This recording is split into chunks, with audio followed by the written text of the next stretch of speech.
বন্ধুরা, এসে গেছি ইতিহাস বিদ্যার্থী টিউটোরিয়াল চ্যানেলে। আজ আমি সাম্রাজ্যবাদী শক্তির দ্বারা চীন ব্যবচ্ছেদ নিয়ে আলোচনা করব।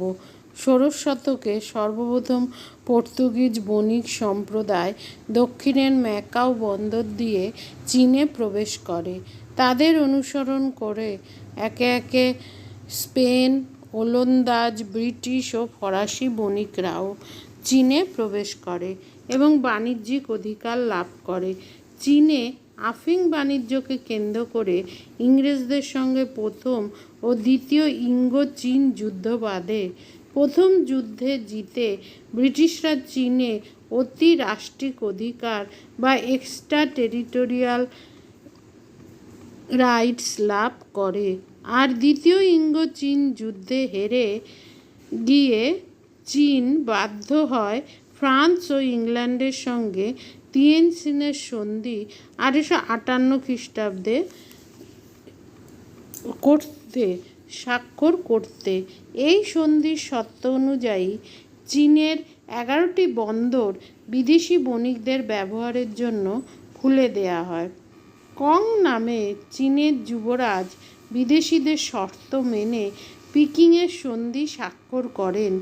এই সন্ধির পর জাপান ফরমোসা দ্বীপে আক্রমণ চালায় এবং লিউ চিউ উপদ্বীপ দখল করে নেয় 1879 খ্রিস্টাব্দে। এদিকে রাশিয়া ইলির পশ্চিমাংশ দখল করে। টংকিং অঞ্চলে ফরাসিদের অনুপ্রবেশকে ঘিরে চীন ফ্রান্স যুদ্ধ বাধে। এতে চীন হেরে যায়। পরে চীন জাপানের কাছে হেরে গিয়ে শিমোনোসেকির সন্ধি স্বাক্ষরে বাধ্য হয়। অপরদিকে রাশিয়া চীনের সঙ্গে এক গোপন সন্ধি করে চীনকে জাপানের বিরুদ্ধে সামরিক সাহায্যের আশ্বাস দেয়। এর বিনিময়ে রাশিয়া ট্রান্স সাইবেরিয়া রেলপথটি উত্তর মাঞ্চুরিয়ার মধ্যে দিয়ে ভ্লাদিভস্তক পর্যন্ত বিস্তৃত করার অধিকার পায়। এছাড়াও রাশিয়া লিয়াংটুং উপদ্বীপ ও পোর্ট আর্থার বন্দর 25 বছর মেয়াদে ইজারা পায়।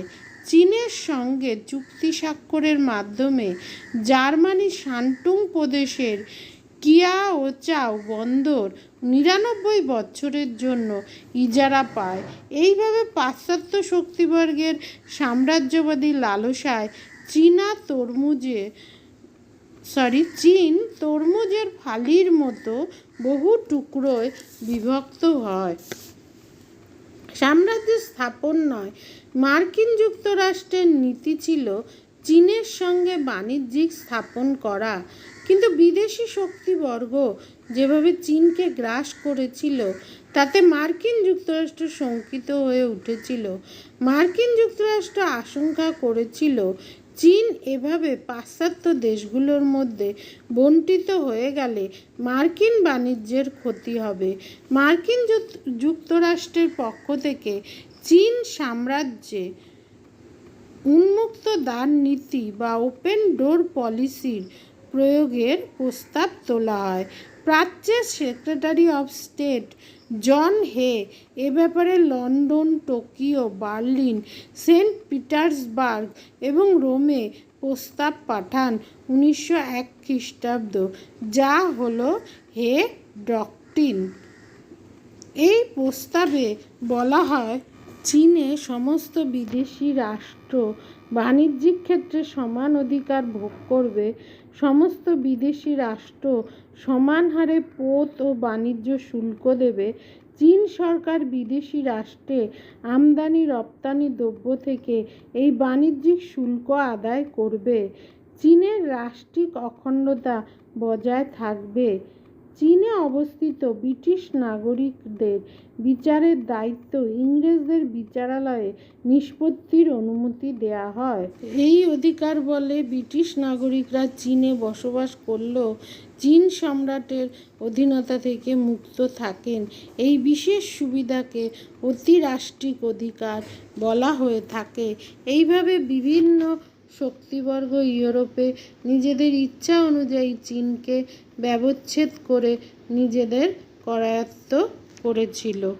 এ প্রসঙ্গে জানিয়ে রাখা ভালো, চীনে একে একে স্পেন 1575 খ্রিস্টাব্দ, ফ্রান্স 1698 খ্রিস্টাব্দ, ডেনমার্ক 1731 খ্রিস্টাব্দ, সুইডেন 1732 খ্রিস্টাব্দ এবং মার্কিন যুক্তরাষ্ট্র 1764 খ্রিস্টাব্দে বাণিজ্যিক লক্ষ্য নিয়ে প্রবেশ করে। মার্কিন যুক্তরাষ্ট্রের এমপ্রেস অফ চায়না নামে জাহাজটি সর্বপ্রথম চীনে অবতরণ করে। তাহলে আজ আসি, চ্যানেলটা অবশ্যই সাবস্ক্রাইব করো।